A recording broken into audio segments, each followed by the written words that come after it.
깊은 밤 고요한 밤 나의 주님 오셨어요.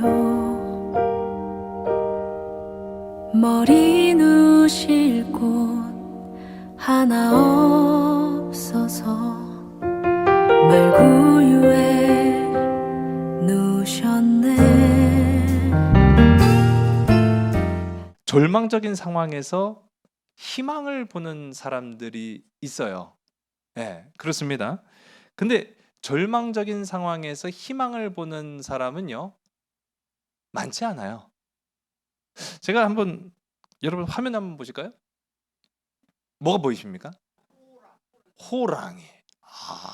이 보여요, 이게? 이게 보여요, 진짜? 어,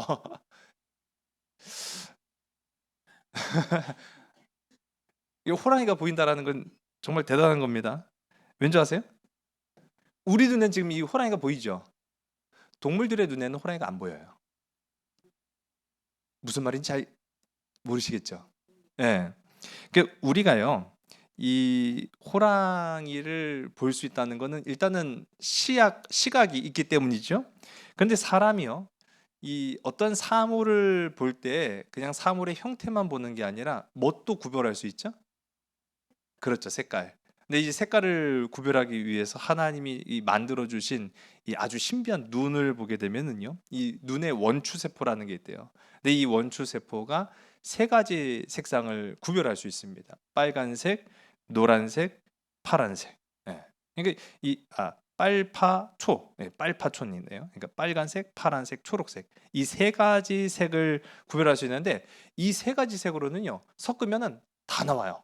그러니까 우리가 총천연색으로 세상을 이렇게 딱 볼 수가 있는 게 바로 그런 이 세 가지 색을 구별할 수 있는 원추 세포가 인간에게 있기 때문입니다. 그런데 동물들은 이 세 가지 색을 다 구별을 못해요. 두 가지 색밖에 구별을 못한다는 거예요. 그렇다 보니까 어떤 현상이 나타나느냐? 붉은색 계열하고 초록색 계열을 구분을 못한답니다. 그래서 다른 동물들의 시각에서 보면은요, 호랑이가 이렇게 보이는 거예요. 자, 똑같은 사진이에요. 똑같은 사진인데 요거는 동물들이 보는 모습이고요, 이 오른쪽에 있는 모습은 우리 인간이 볼 수 있는 모습이에요. 그러니까 같은 장면을 보고 있지만은 우리는 색깔이 구별이 되기 때문에 저기 호랑이가 있네? 라는 것이 깨달아져도 색깔을 구별을 못하니까 초록색이나 갈색이나 거의 비슷하단 말이에요. 그러니까 저게 뭐지? 하고 판단하지 못하고 분별하지 못하는 게 동물들이라는 겁니다. 제가 이 얘기를 드리는 까닭은요, 희망을 본다라고 하는 말은요, 다른 사람한테는 보이지 않는 거를 본다라는 얘기예요. 그러니까 이 희망은 모든 사람들이 다 볼 수 있는 게 아닙니다. 그 희망을 볼 수 있는 사람에게만 허락된 축복이라는 사실이죠. 여러분, 이 말을 바꿔 말하면요, 희망을 보지 못하는 사람들도 존재한다는 얘기예요.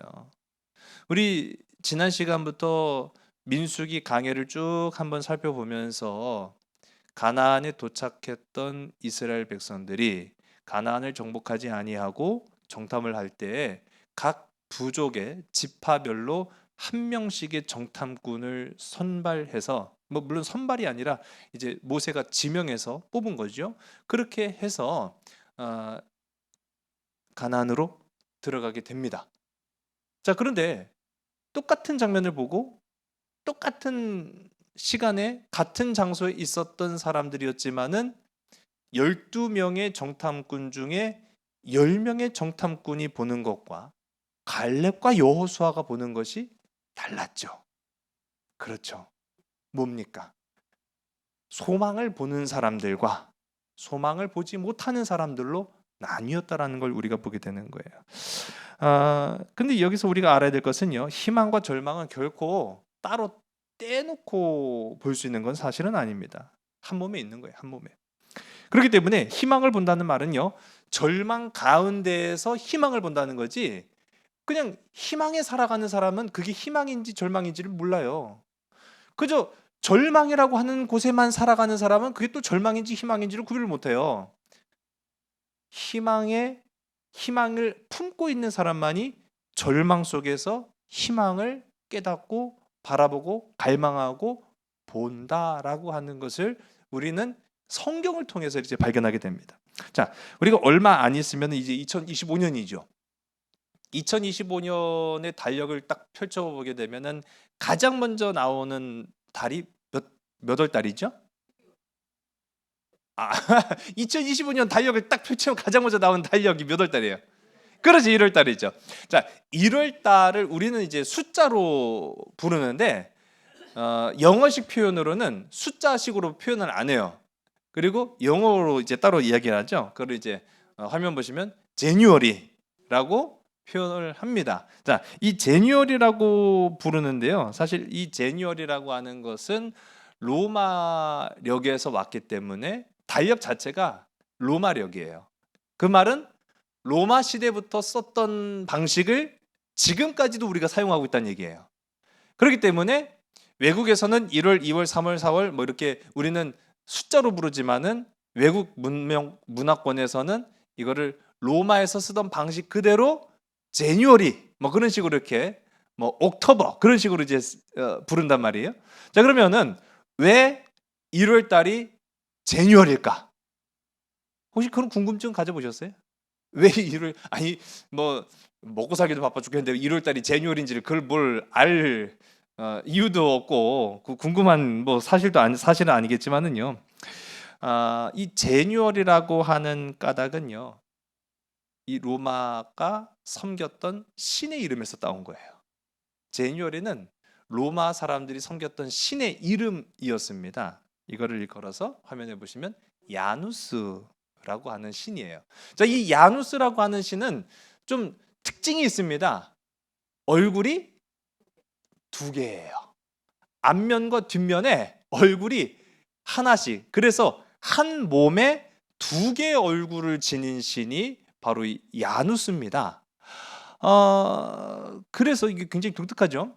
그러다 보니까 이 로마에서는요, 이 야누스를 주로 어떠한 신으로 섬겼느냐라고 하면은 문지방신이라고 했어요. 문지방신이라고 하는 말은요, 문지기라고 하는 의미도 돼요. 문지기 신이라고 해서 이 야누스를 신으로 섬겼는데 그 이유가 있어요. 앞면과 뒷면에 다 얼굴이 있잖아요. 그러니까 다 감시할 수 있다는 거예요. 적의 침입으로부터 우리를 지켜준다, 보호해준다라고 하는 의미가 있기 때문에 이 야누스를 문지기 신 또는 이제 문지방 신 그렇게 이야기를 또 했습니다. 또 한편으로는 시작과 끝을 알리는 신이다 그렇게 이제 표현도 했고 또 변화와 전환의 신으로 여기기도 했어요. 그렇기 때문에 로마에 보면은 각 신들을 섬기는 신전들이 있었단 말이죠. 그 중에 이 야누스 신을 섬기는 신전을 보게 되면요, 야누스 신의 신전문이 열려 있으면 뭘 하는 중이었을까요? 한번 맞춰볼까요? 야누스 신의 신전이 문이 열려 있습니다. 그러면은 이거는 뭘 하는 중이다? 아니에요. 전쟁을 하는 중입니다. 반대로 야누스 신의 신전이 문이 닫혀 있다. 그러면 전쟁이 끝났다라는 걸 의미하는 거예요. 전쟁이 끝나고 평화 시대가 찾아왔다. 뭐 그런 의미로 여겨지기도 했어요. 어쨌든 간에 이 로마 사람들한테 1월을 야누스의 달로 정한 까닭은요, 이 1월부터 이 야누스가 아까 얘기했죠, 시작과 끝을 알리는 그런 양면성을 가진 신이다. 그래서 축복의 시작이다. 그렇게 이제 생각을 한 거예요. 한마디로 말하면 희망이 시작되는 달이라고 해서 1월 달을 야누스의 달, 제뉴얼이 그렇게 이야기를 한 겁니다. 그런데요, 바꿔 말하면은 축복의 시작이기도 하지만 양면성을 가진 두 얼굴이라고 했잖아요. 그러면 축복의 시작인과 동시에 또 어떤 시작일까요? 고난의 시작이기도 한 거예요. 고난의 시작이다. 예, 이제 2025년이 이제 1월 달로부터 시작됐으니까 축복이 시작하고 고난도 시작된다. 아니 사실 뭐 그러면은 별 의미가 없는 거잖아요. 자, 그런데요, 중요한 것은 그 희망이, 이 로마인들이 생각하는 이 희망이라고 하는 것은요, 언제나 절망이라고 하는 그늘과 함께 갔다라는 걸 이제 보는 겁니다. 그러니까 어떠한 확실성도 없는 그런 상황에서 이 로마 사람들은요, 막연히 1월 달은 이제 야누스의 달이니까 이제 희망이 시작될 거야 라고 이렇게 노래를 불렀다는 거죠. 근데 문제는 그러한 그들의 희망은 결코 그들 자신에게 희망적인 결과를 안겨주지는 않았다라고 하는 겁니다. 참된 희망이 될 수 없었기 때문에 그런 거죠. 그러니까 이 로마 사람들은요, 제가 앞서 이제 호랑이 그림을 제가 보여드린 것처럼 이 호랑이를 제대로 구별하지 못하는 다른 이제 초식 동물들처럼 희망을 제대로 구별하지 못하고 살았다라고 볼 수가 있는 겁니다. 자, 우리가 지금까지 15주, 오늘까지 이제 15주인데요. 15주 동안 폭풍 속에 임하시는 하나님의 은혜를 살펴봅니다. 만일 폭풍이 오지 않았다라고 한다면은 우리는 이토록 간절하게 은혜를 사모하진 않았을지도 몰라요. 어쩌면 그래서 우리 인생에 폭풍이 있고 아픔이 있고 시련이 있고 좌절이 있고 눈물이 있고 고통이 있고 질병이 있고 여러 가지 상처가 있기 때문에 어쩌면 우리는 더욱 하나님을 의지하고 하나님의 도우심을 간절히 구했는지도 모르겠습니다. 성경 속에 많은 인물들이, 믿음의 사람들이 폭풍 속에서 하나님을 발견하고 하나님으로부터 받은 사명을 가지고 살았다라는 것을 우리가 보면은 알 수가 있는 거죠. 우리도 그렇게 살아야 한다라는 걸 이야기합니다. 근데 참 안타깝지만 앞서도 제가 말씀드린 것처럼 폭풍 끝나고 행복이, 뭐 태풍이 지나고 기쁨이, 뭐 그런 게 아니라 오늘 말씀의 제목은 폭풍 다음에 불이다, 그렇게 얘기를 해요. 많은 경제학자들이 또는 이제 각계각층의 소위 전문가 집단에서 항상 하는 일들이요, 앞으로의 일들을 예측하는 일들이라고 제가 말씀드렸잖아요. 그런데 그들이 시대를 초월해서 항상 하는 이야기가 뭐냐면요, 다음번에 오는 거는 불일 것이다, 그렇게 얘기를 하는 거예요. 다음번에는 불이 온다는 거죠. 그 지금은 태풍의 상황이고 다음번에는 이 태풍보다 더 심각한 불의 재앙이 올 것이다, 뭐 그렇게 이야기를 해요.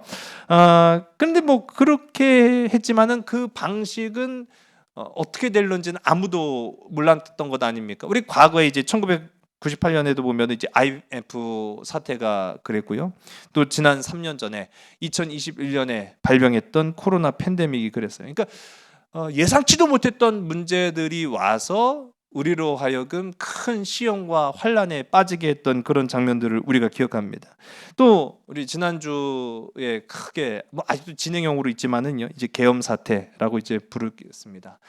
그것 또한 마찬가지로 어떤 사람들은 이게 우리가 그동안에는 참 태평성대로 그냥 살았는데 우리에게 찾아온 불시험이다, 뭐 그렇게 생각하는 분들도 혹 계실지 모르겠어요. 자, 어쨌든 이런 모든 위험과 시대를 초월한 위기들은요, 그 영향을 받은 사람들에게는 치명적이었지만 또 사실은 지나고 나면은요 폭풍에 불과했다라는 걸 이제 보게 되는 거죠. 그러니까 아직 불은 오지 않았다, 뭐 이렇게 예측을 할 수 있는 겁니다. 그런데 놀랍게도요, 그 누구도 예측하지 못했던 일들을 이미 성경은 다 이야기하고 있음을 봅니다. 오늘 우리가 함께 읽은 본문 12절과 13절의 말씀이죠. 우리 함께 읽습니다. 사랑하는 자들아, 너희를 연단하려고 오는 불시험을 이상한 일 당하는 것 같이 이상히 여기지 말고 오히려 너희가 그리스도의 고난에 참여하는 것으로 즐거워하라. 이는 그의 영광을 나타내실 때 너희로 즐거워하고 기뻐하게 하려 함이라. 아멘.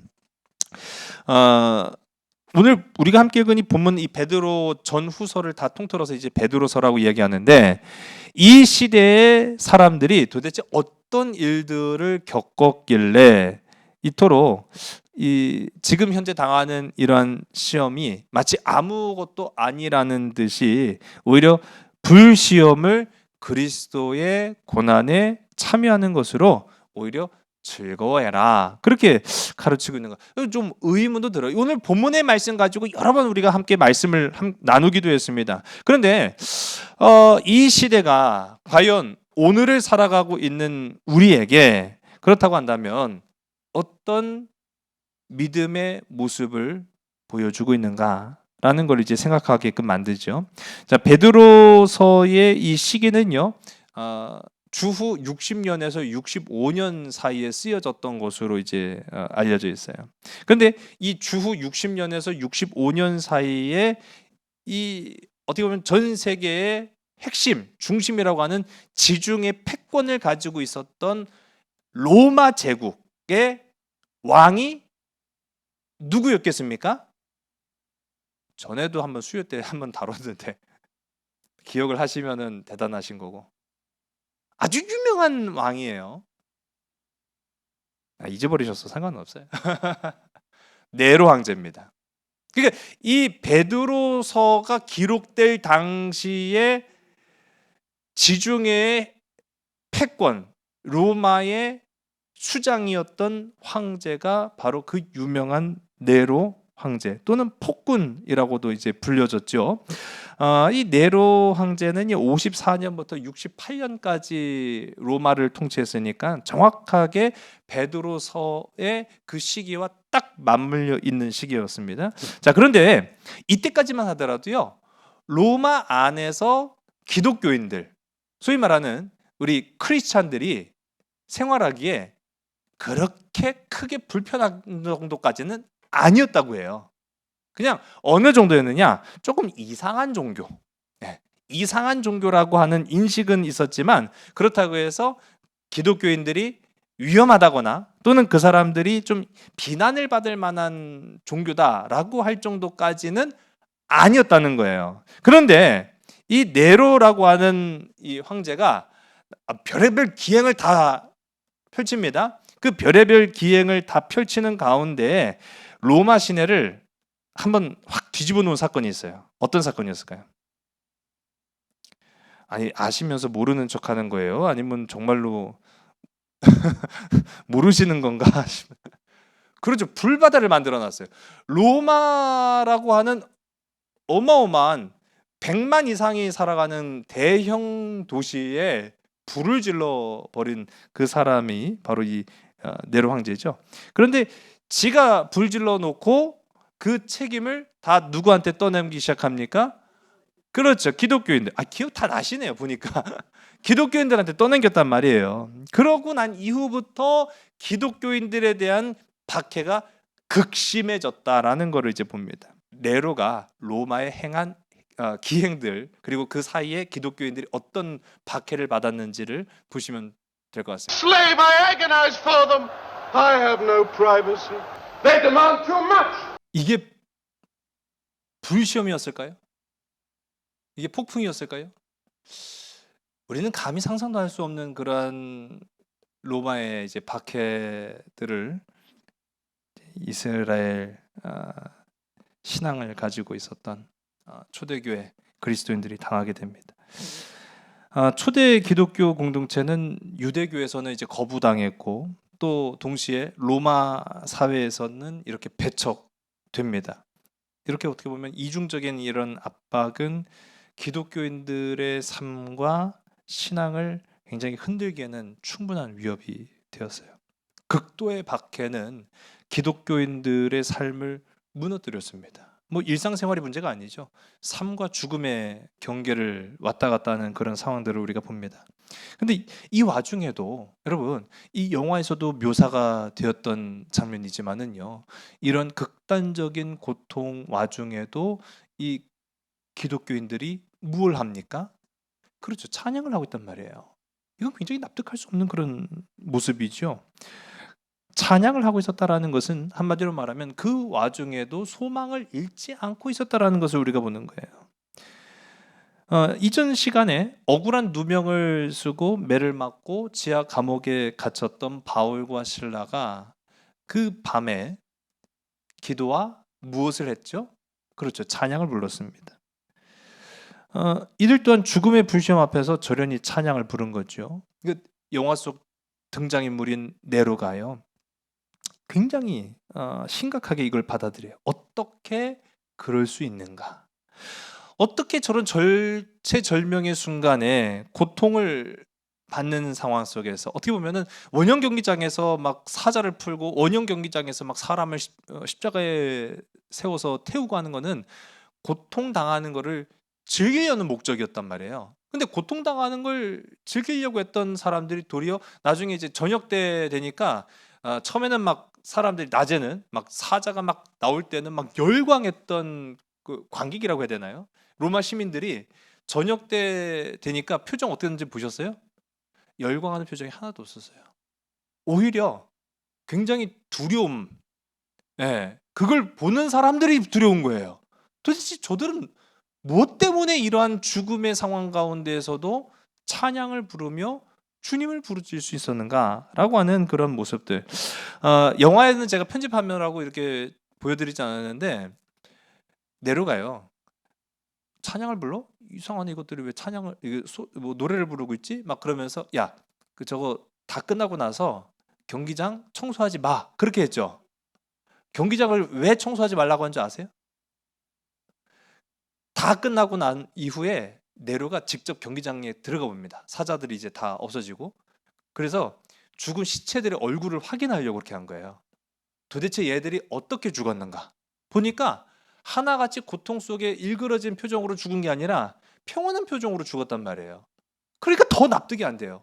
어떻게 이렇게 죽을 수 있지? 그래서 이제 더 계획한 것이 야, 그럼 이번에는 십자가에 달아놓고 불태워버려라. 그렇게 한 거예요.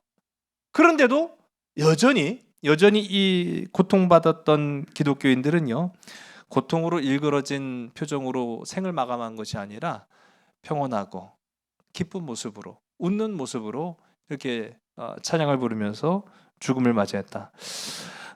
이런 전체적인 모습 속에 오히려 네로가 커다란 충격을 받는다라고 이제 영화상으로 이제 표현이 됩니다. 자, 무엇이 그들로 하여금 이 절망의 상황에서 평화의 얼굴로 최후를 맞이할 수 있게 했겠습니까?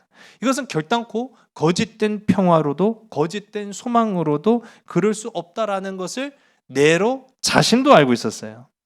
그리스도인들은 폭풍 다음에 불이 왔을지라도 그 불시험을요, 이상한 것으로 여기지 않고 오히려 기독교 신앙과 그 믿음의 순결을 연단한 것으로 받아들여서 그리스도와 함께 영광에 참여했다. 그렇게 오늘 우리가 함께 읽은 이 본문 속에 고백하고 있습니다. 우리 14절의 말씀이지요. 우리 화면과 함께 있습니다. 너희가 그리스도의 이름으로 치욕을 당하면 복 있는 자로다. 영광의 영 곧 하나님의 영이 너희 위에 계심이라. 아멘. 다니엘서 11장을 보게 되면은요, 가장 극악한 시대, 가장 극악한 권세조차도 하나님의 손에 있다. 그렇게 이제 고백을 하고 있습니다. 다니엘서 11장 44절과 45절의 말씀을요, 우리 함께 읽습니다. 그러나 동북에서부터 소문이 이르러 그를 번민하게 하므로 그가 분노하여 나가서 많은 무리를 다 죽이며 멸망시키고자 할 것이요, 그가 장막 궁전을 바다와 영화롭고 거룩한 산 사이에 세울 것이나 그의 종말이 이르리니 도와줄 자가 없으리라. 아멘. 이 말씀이 어떤 내용이냐면요, 간략하게만 이야기하면 남방이라고 하는 이 표현, 남방으로 표현된 나라는 애굽을 말하는 겁니다. 그리고 북방은 시리아의 왕을 의미하는 거예요. 그러니까 남방과 북방 사이에 커다란 전쟁이 일어났어요. 그런데 이 커다란 전쟁 가운데 결국은 하나님께서 이 북방의 왕이었던 시리아 임금을 멸망시키는 그런 과정들을 다니엘이 예언을 한 겁니다. 근데 이 북방 왕이 어떤 계획을 세웠냐면요, 예루살렘 성전을 모욕하고 하나님의 백성들을 다 멸망시키려고 하는 그런 계획을 세웠는데 오히려 본인이 비참한 최후를 맞이했다라고 하는 그런 결과로 나타나게 돼요. 근데 재밌는 것은요, 이러한 어떻게 보면 당시로는 큰 나라였죠. 북방과 남방의 커다란 나라가 이러한 일들을 일어나는데 이거를 다니엘이 예언했단 말이에요. 이 다니엘이요, 이 일을 몇 년 전에 예언한 줄 아세요? 400년 전에 예언한 겁니다. 놀랍잖아요. 이거 400년, 여러분 우리나라가 400년 후에 어떻게 될지 알아요? 아무도 몰라요. 400년이 아니라 4일 후에도 어떻게 될지 모르는데 다니엘이요, 굳이 뭐 알 필요도 없고 알 수도 없는 400년 후의 일을 왜 하나님께서 환상 가운데 계시하게 하셔서 그러한 일들을 사람들에게 선포하게 하셨느냐라고 하면은 어떠한 시대든 극악한 상황은 찾아온다는 거예요.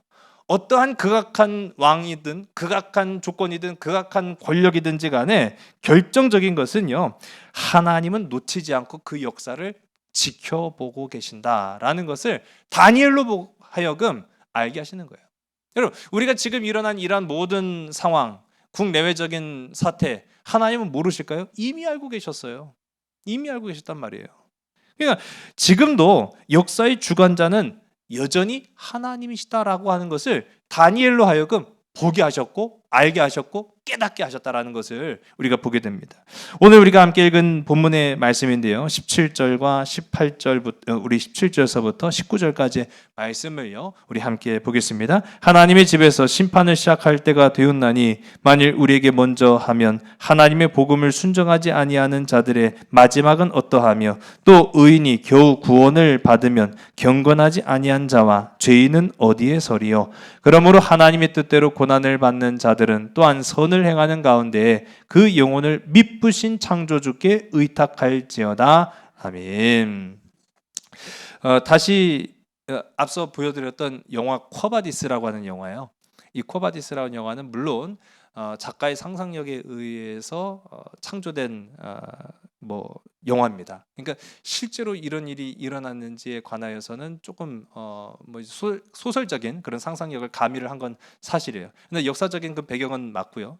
베드로와 바울이 로마의 복음을 어떻게 전파했고 전파된 그 복음을 통해서 이 기독교인들이 어떤 삶의 변화가 일어났는가라는 것을 보여주고 있는 신앙 영화이기도 합니다. 그런데 이 영화에 보면은 고난과 박해 가운데 있었던 기독교인들이 도대체 이 고통스러웠던 하루하루를 무엇으로 버티고 있었는가라는 것을 이 상징적인 그런 표현으로 보여주는 장면들이 있거든요. 한번 보겠습니다. 그 무시무시한 모임이 오늘도 여기 있죠, 이렇게. 예. 오늘도 우리는 이렇게 무시무시한 모임을 갖고 있는 겁니다. 예. 영에서 보시면은요, 예수 그리스도 하나님의 아들 우리 구세주라고 하는 그 앞 글자만 이렇게 딱 따면은 그 헬라어로 그리스어로 익투스 그렇게 되는데 그게 물고기라는 의미예요. 그러니까 물고기를 그렸다라는 것은 나는 기독교인입니다라고 하는 것을 이 암울했던 절망적이었던 시대에 마치 암호와도 같은 이제 상징으로 이제 서로 간에 표시를 했던 겁니다. 그 중간에 보면은 이 여자 주인공이 굉장히 위태로운 상황에 빠져요. 그래서 거기에서 만났던 한 사람이 겉으로는 이렇게 굉장히 냉정하고 차갑게 대하는 것 같은데 사실은 이 사람이 기독교인이라는 걸 알아보고 자신도 기독교인임을 표현하는 방식으로 물고기를 그리는 그런 장면들을 보죠. 그러면서 이제 떠나보낼 때 당신의 신이 당신의 삶을 결정지을 겁니다라고 하는 그 말 한마디, 그 신은 누구를 의미하는 거죠? 네, 그렇죠. 우리에게는 예수님이고 다른 사람들한테는 뭐 로마의 한 신이었겠지 뭐 그렇게 생각했겠지만은 그들은 자신들만의 그런 신호를 주고받아서 기독교인이라는 걸 알았기 때문에 우리의 신은 오직 유일하신 예수 그리스도 주님이 당신의 삶을 책임지시고 보호해 주실 것입니다. 여러분, 위태로운 상황에 빠졌을 때 그 한마디가 이 사람에게 얼마나 큰 위로가 됐겠습니까? 저는 이 영화를 보면서도요, 오늘을 살아가는 우리가 해야 할 역할이 과연 무엇인가라는 것을 좀 생각해 봤어요. 여러분, 앞서도 보셨던 이 영화 속에 물고기를 그려주면서 나도 그리스도이냐, 그러니까 걱정하지 마, 하나님께서 너를 지켜주실 거야, 너를 보호해 주실 거야 라고 했던 그 한마디의 역할이 오늘을 살아가고 있는 우리에게 주어진 사명이라고 생각해요. 여러분들이 직장과 일터 가운데에서 마주하는 사람들마다 꼭 기독교인에게만 그렇게 해라는 것이 아니라 마주하는 사람에게마다 내가 믿는 하나님이 너를 지켜주실 거야.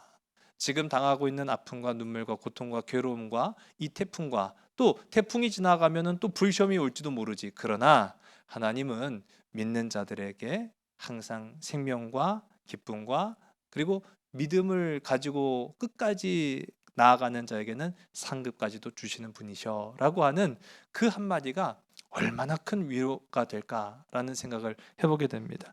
우리가 가져야 될 이 태도, 그리고 자세, 사명, 제가 주일에도 강조를 좀 드린 부분이 있어요. 교회가 침묵할 때의 역사는 교회를 어떻게 생각했는지에 관하여서도 우리 함께 좀 살펴봤습니다. 그러면 우리가 지금 이 시대에, 이 혼란하고 어수선한 시대에 뭘 해야 될까? 뭐 어떤 이들은 뭐 나가서 시위하자고 하기도 하고, 어떤 이들은 뭐 찬성하자고 반대하자고 뭐 양쪽으로 갈려지기도 하고, 뭐 나는 중립이다 뭐 그렇게 이야기도 하고. 중요한 것은요, 우리 각자에게 맡겨진 하나님의 사명이 분명히 있다는 거죠. 그리고 그 사명 가운데 가장 기초적이고 가장 우선적인 것은 바로 어떠한 상황 속에서도 소망을 볼 수 있는, 그래서 소망을 말할 수 있는 그 사명이 우리에게 던져졌다는 사실입니다. 그래서 우리는요, 절망 속에서도 소망을 볼 수 있는 사람들이어야 되고, 절망 가운데에서도 소망을 말하는 사람들이 된다라고 하는 겁니다. 주님, 우리나라가 이 위기를 잘 이겨낼 수 있을까요? 라고 저는 이제 새벽에 기도를 해요. 폭풍 다음에 불 시험이 찾아온다고 했는데, 그런 시험 속에서 과연 우리가, 또 우리 한국 교회가 이 어려움을 잘 극복해낼 수 있을까요? 라고 생각하기도 하면서 또 기도합니다. 근데 분명한 것은 내게 주신 하나님의 확신이었습니다. 확신. 여러분, 그런 믿음의 확신이 이 불시험 가운데 있는 저와 여러분에게도 임하기를 주의 간절히 소원합니다. 사실 우리가 염려하는 것은요, 불시험도 아니고 폭풍도 아니에요. 확신이에요. 확신. 어떤 확신? 불확실. 불확실하다라는 것. 그러니까 확실해야 하면은 참 좋아요. 근데 불확실하니까 문제인 거예요. 구원에 대한 확신이 없다면은요, 아무리 버티고 견뎌도 끝내는 무너지고 맙니다. 우리에게는 무엇이 옳고 그른지, 무엇이 맞고 무엇이 틀린지를 항상 고민하고, 그런 고민이 답이 안 나오니까 두려워지고, 그래서 우리의 발걸음이 멈춰버리게 되는 그런 모습들을 봅니다. 이런 믿음과 신앙의 삶과 가치관에 대한 불확실성 때문에 하나님의 영광에 동참하지 못하는 거예요. 그런데 왜 초대교회는 오히려 여러분들이 지금 맞이하고 있는 이 확실한 고난은 또 확실하거든요. 이 확실한 고난에 오히려 기뻐하십시오. 그것은 그리스도의 영광에 동참하는 증거이기 때문입니다 라고 하는 말. 여러분, 저는 그것이 정말 맞다고 생각해요. 우리는 긴가민가 할 때가 있어요. 긴가민가 할 때는 어떤 때냐면은, 너무 많은 그 선택지가 우리에게 주어졌을 때는 긴가민가 해요. 이거 할지 저거 할지 요거 할지 뭐 할지. 그런데요, 그 선택지가 확 좁아지고 우리가 선택할 게 별로 없어요. 그러면 명확해집니다. 그 명확해진 환경과 조건이 어떤 때냐? 고난받을 때예요. 고난받을 때에는 우리가 선택할 수 있는 다양한 선택이 없어요. 몇 가지 없어요. 그런데 그 몇 가지 없는 것 중에 우리가 유일하게 선택할 수 있는 게 바로 믿음이에요. 구원이에요. 하나님이 내게 주시는 소망이에요. 하나님의 나라를 붙잡고 가는 사람들을 보면은요, 대부분이 평탄한 인생을 살아가는 게 아니라 고달픈 인생을 살아가는 사람들이 주님만을 의지하더라고요. 그런 이들에게 대해서 성경은 말합니다. 그것이 복이다 라고 이야기합니다. 고난을 받는 자들은 그 영혼을 하나님께 맡겨라 라고 이야기하죠. 그러면 명확하게 보일 것이다 라는 겁니다. 여러분, 절망적인 상황에서 주님으로 말미암아 희망이 선명하게 보이게 되기를, 그래서 우리가 살아가는 이 세상에 그런 소망을, 절망 속에 빠져있는 희망을 보지 못하는 사람에게 이것이 희망이야, 이것이 소망이야, 이것이 하나님의 나라야 라고 선포할 수 있는 저와 여러분, 우리 모두가 다 되기를 주의 이름 간절히 소원합니다. 기도하시겠습니다. 하나님, 참 감사합니다.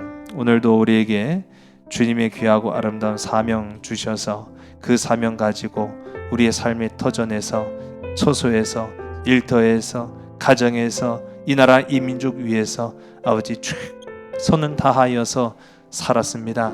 하나님, 앞으로 우리가 걸어가야 할 길이 어떠한 길인지, 불같은 시험일지 폭풍 같은 아버지 어려움일지는 우리가 알 수가 없습니다. 그러나 이 모든 불확실한 가운데 확실하신 주님의 말씀, 주님의 음성 붙잡고 끝까지 주를 향하여 다른 박질할 수 있는 우리 모든 믿음의 거룩한 백성들, 하나님의 거룩한 자녀들이 다 될 수 있도록 인도하여 주시옵소서. 그 일 감당하기 위해서 우리에게 필요한 많은 일들이 있습니다. 그 무엇보다도 우리에게 건강 허락하여 주시옵소서. 우리에게 생명 허락하여 주시옵소서. 그래서 그 주신 생명 가지고 우리가 처한 모든 상황 속에서 소망의 일들을 행할 수 있는, 소망의 이야기를, 복음을 전할 수 있는 우리 모든 삼손 가족들이 다 되게 인도하여 주시옵소서. 남은 3일 동안도 주님께서 늘 함께하여 주실 길을 간절히 소원하오며 사랑하는 예수 그리스도 이름으로 감사하며 간절히 기도드렸사옵나이다.